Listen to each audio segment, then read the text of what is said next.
Como ya le adelantaba, hoy tenemos el privilegio, el honor de recibir aquí en el estudio al periodista Jesús Esquivel, quien es corresponsal en Washington de la revista Proceso, autor y conductor del podcast Entre Washington y México, con sus diferentes especiales como la cobertura del juicio de Genaro García Luna y bueno, hoy autor de este nuevo título, A sus órdenes, mi general. Bienvenido, Jesús, y muchas gracias. Gracias a ti, Luisa. Ni por dónde empezar, porque podríamos hacerlo cronológicamente diciendo que fuiste la primera persona mexicana en saber de una investigación contra Cienfuegos, o por lo que yo considero es la nota, ¿no? Que es este hueco del cambio de postura del presidente López Obrador y, bueno, las mentiras que tuvo Estados Unidos. Si quieres, cuéntanos tú cómo llegaste a este caso en primer lugar. Bueno, yo creo que no hay un tecleador sin suerte, y esa es una de las grandes ventajas que tenemos en el oficio bendito del periodismo, que te llegan los tips o te buscan para darte una información con la cual tú empiezas a desarrollar una maqueta de investigación, y este fue el caso, ¿no? Que, bueno, si me permites hacer la acotación, llegaron a ti 30 años después de cobertura, ¿no? Esa suerte está un poco trabajada, pero ok. Ajá. El tema es que un fiscal federal en Estados Unidos me cita extrañamente para hablar, no sabía de qué, y me empieza a exponer el tema de que la DEA estaba investigando a un general importante de México. Que de entrada, pues eso ya me generó, además de mucha inquietud, la urgencia de saber e investigar quién era, y coinciden las cosas, que eso fue en plena pandemia, con un colega de New York Times, Alan Fauer, con quien yo tengo relación a raíz del juicio contra el Chapo Guzmán, y empezamos a hablar porque a él también le habían dado un tip, y descubrimos que se trata del general Salvador Cienfuegos, exsecretario de la Defensa Nacional, con Enrique Peña Nieto, que de entrada dice, se están investigando a un exsecretario de la Defensa, pues es un no. Por supuesto. Pero también consciente de que en Estados Unidos no se puede publicar una situación así porque el general pues, no estaba abiertamente conocido que lo estaban investigando, y nos podrían acusar del delito de obstrucción de justicia, es decir, le das el tip a alguien a quien van a detener. Y llegamos a la conclusión, y hablando con la fuente, el fiscal, que queríamos corroborar la información con fuentes mexicanas. Y haces 3 llamadas. Se oye como corrido, pero no es... No, bueno. Muy pertinente para este tema, además. ¿Con quién más corroborarlo que con el fiscal general de la República, que en ese tiempo me tomaba las llamadas? Ya nos dirás sí en estos tiempos, pero bueno. Y hablo con él, no tenía la menor idea, se sorprende. Hablo con el canciller mexicano, Marcelo Ebrard, y busco a Marta Bárcena, que en ese momento era la embajadora de nuestro país en Estados Unidos. Cada uno a su manera recibe la noticia con alarma. Marta me dice, tengo que pues corroborar con mis fuentes, lo mismo Marcelo. Vuelvo a seguir buscando al fiscal y me dice, no he podido corroborar nada. Y bueno, pues una de las cosas que se dan en mala onda para nosotros los tecleadores es que siempre me había preocupado, me ha ocurrido en varias ocasiones que tienes la información, pero al no poderla corroborar, pues se vienen los tiempos y detienen al general. Te enteraste en abril y esto sucede en octubre. En octubre. Pero cuando tú te enteraste, se enteraron también 3 de los más altos funcionarios de la diplomacia y la Procuración de Justicia mexicana. Así es. Que no le dicen, según sus versiones, al presidente, solo lo hace Marta Bárcena. Que nos enteramos que se lo dijo, Marta ya me lo había dicho a mí, yo le notifiqué al presidente, pero tal vez el presidente tampoco le creyó a Marta Bárcena, o quién sabe qué haya ocurrido ahí. Sí. Porque hasta que lo detienen, recordarás que en una mañanera el presidente dice, a mí ya me había informado la embajadora Marta Bárcena. ¿Y quién informó a la embajadora? Pues fui yo. No tanto por informarlos, yo estaba básicamente tratando de corroborar la información. Sí. Digo, yo creo que en su momento cuando esto salió hubo mucha gente que, pues, ya sabes, te descalifican, no es cierto, te lo estás inventando, chayotero, que ahora ya es tan común que te descalifiquen porque alguien lo dice o porque lo dice el presidente sin tener el fundamento. Y cuando ProPublica, este medio de comunicación de Estados Unidos, saca el caso, no así como viene aquí documentado, en la editorial me dicen hay que subir a las redes la fotografía o la imagen de este libro, porque si no van a decir, y yo también lo dije, van a decir que me fumigué lo que publicó ProPublica. Claro. Y recuerdo muy bien que el presidente cuando en ese momento dijo, siempre se van con las fuentes gringas y a los mexicanos, ¿no? Bueno, pues si el presidente quería fuentes mexicanas, aquí están con nombre y apellido. Bueno, y corroborando además que yo se los dije en qué momento. Independientemente de confirmar, digamos, esta primicia que responsablemente aguantaste, hay que decirlo, el libro aporta la posibilidad de llenar varios huecos, ¿no? Primero, el contexto en el que la DEA actúa, bueno, la DEA y estas agencias, porque es un tema ya después multiinstitucional. La DEA ya no tenía la misma soltura o permisividad en México que había tenido en los últimos sexenios, ¿no? Sí. 5, no sé cuántos escribes ahí. Estaba enojada y tú lo planteas incluso como una venganza o advertencia a la milicia mexicana, a las y los militares en nuestro país, que efectivamente, como pones varios episodios después, el tema de Caro Quintero, el tema del propio Ovidio, sí había un cambio muy interesante en cómo se estaba permitiendo actuar o no a la DEA. En ese contexto hacen esta movida de la detención y el fiscal William Barr dice, yo tampoco sabía, ¿no? Que mintió. Y estaba mintiendo.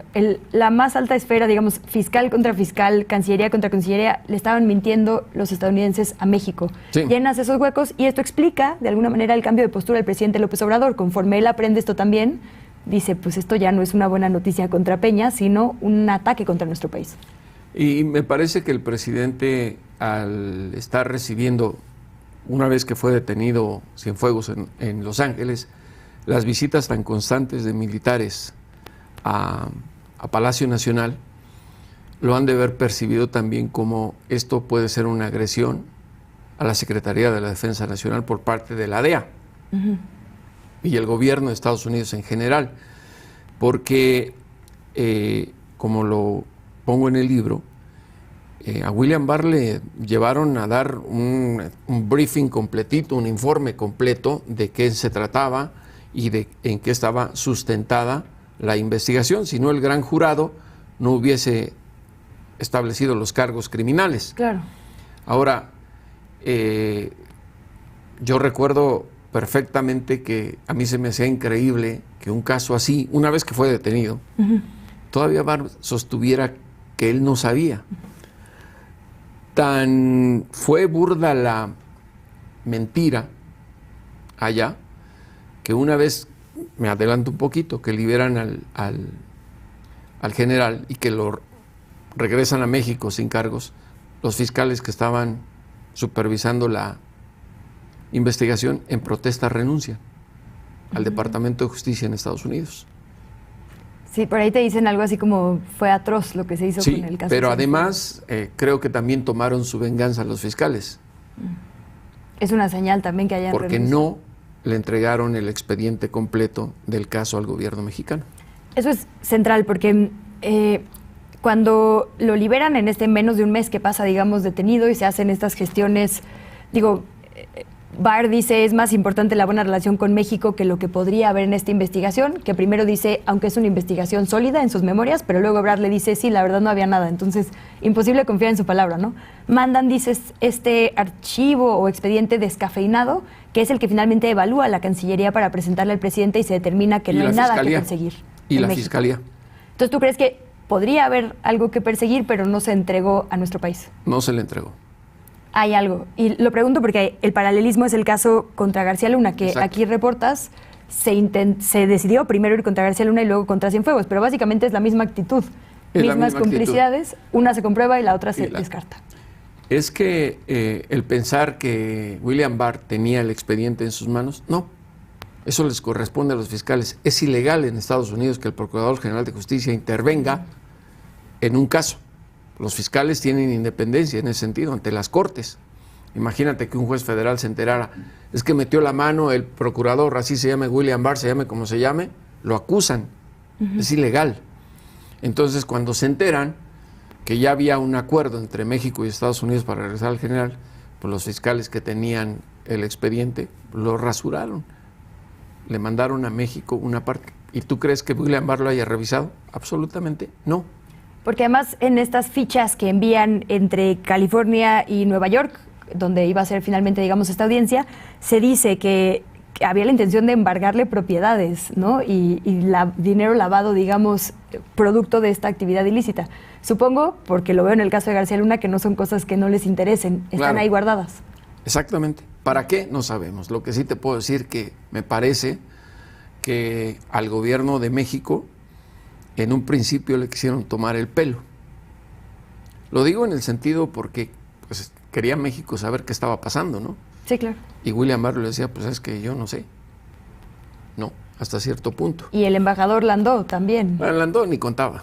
La verdad, Landó era Se dedicaba a la un selfie. monigote que estaba aquí, Como que dice. se dedicaba a pasear. Pero el tema aquí era William Barr y a alguien se le ocurre en Palacio Nacional decir, si no lo regresan, se van los 54 agentes de la DEA de México. Y ahí fue donde doblegaron al gobierno estadounidense. El presidente López Obrador cambió su postura, por supuesto, por esto que fue aprendiendo, que podía ser una venganza de la DEA por las mentiras de William Barr y demás, pero como dices, por visitas verdes a su oficina y la de altos cargos en este mes de detención. Preguntarte por eso, en las primeras conferencias en las que reacciona el presidente a este caso, tú documentas estenográficamente Con sus palabras. que él primero le parecía algo bueno porque probaba sus dichos sobre la corrupción en el sexenio de Peña, pero siempre defiende mucho a los militares. Siempre dice, bueno, hay que no haya impunidad con él, pero hay que proteger a la institución. La institución, sí. Aquí se trataba de un personaje. Sí, pero al final se protege a todos. Claro, porque aquí en México, ¿cuándo habías visto que se le tocaba, ya fuera en el extranjero aquí, a la élite de las Fuerzas Armadas? Y más a un exsecretario de la Defensa. Y ahí es donde encajan las cosas y te das cuenta del poder que tienen las Fuerzas Armadas en nuestro país. Tan es así que empresarios se ofrecieron en un principio a pagarle los abogados a Cienfuegos en Estados Unidos, que está ahí documentado en el libro. Sí, ya tenemos que cerrar, pero déjame preguntarte, digo, a reserva de obviamente recomendar que la gente lea el libro y los detalles de esto que nos adelantas. El actual titular de la Defensa Nacional era el único preocupado, incluso en estas reuniones previas a la mañanera de seguridad, Luis Crescencio Sandoval. ¿Cómo ha evolucionado esta relación entre ellos? Digo, el título es bastante claro lo que insinúa. Y el tema de estos agentes de la DEA, porque eran 54 que con la nueva ley de seguridad nacional quedaron, pues no sé si imposibilitados, pero por lo menos más restringidos. ¿Cómo está la situación? Los 54, tan es así que entregan su reporte mensual a la Secretaría de Relaciones Exteriores de dónde andan o dónde anduvieron. Obviamente, te imaginarás, no le van a decir la verdad, fuimos a tal, pero por lo menos ya están reportando lo que hacen y tienen que informar cada vez que salen del país. Me parece que está demostrado que la DEA en México ya no es lo que fue en esos sexenios, sobre todo en el de Felipe Calderón, que estaban metidos hasta en la cama de la PGR. Literalmente, o sea, eso de la cama es una expresión literal. A lo de ahora. Entonces, tienen que buscar una manera distinta y se percibe, ¿no?, en la nueva estrategia de combate al narcotráfico. Más allá de lo que puedan decir 5 legisladores que nadie los toma en cuenta en Estados Unidos, excepto el presidente de México, que eso es, a mí como mexicano me da coraje. Si no les diera importancia, nadie sabría que nadie los pela.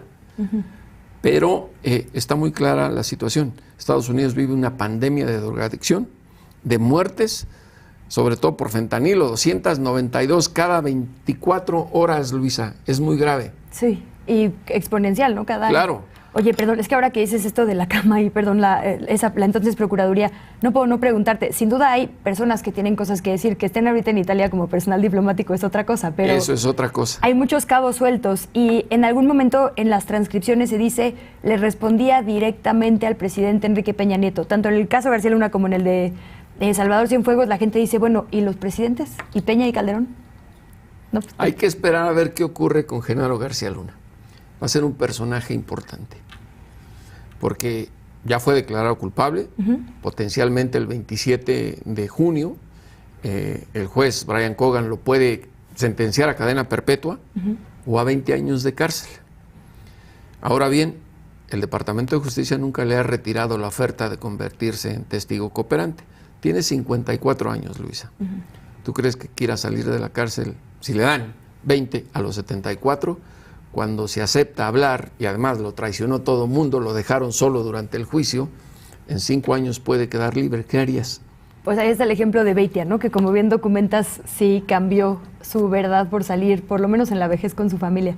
Jesús, no nos daría el tiempo para platicar todo lo que tú conoces y sabes sobre pues, los andares bilaterales, pero vas a tener todavía varias presentaciones. El libro ya está en... Sí, en todas las librerías, en todos los formatos, audiolibro, el libro electrónico, y la presentación es el viernes en la librería El Sótano, en Miguel Ángel de Quevedo en Coyoacán, a las 7 de la noche. Con Julio Hernández Astillero. Con Julio Hernández, y además va a haber otro para los colegas, que eso lo organizaron colegas periodistas en la cantina del 420, Qué a raro. las 2 de la tarde, en el centro, en Isabel la Católica. Pues muchísimas gracias. Gracias también por el adelanto en este espacio, es un verdadero privilegio. Muchísimas gracias. Gracias a ti, Luisa.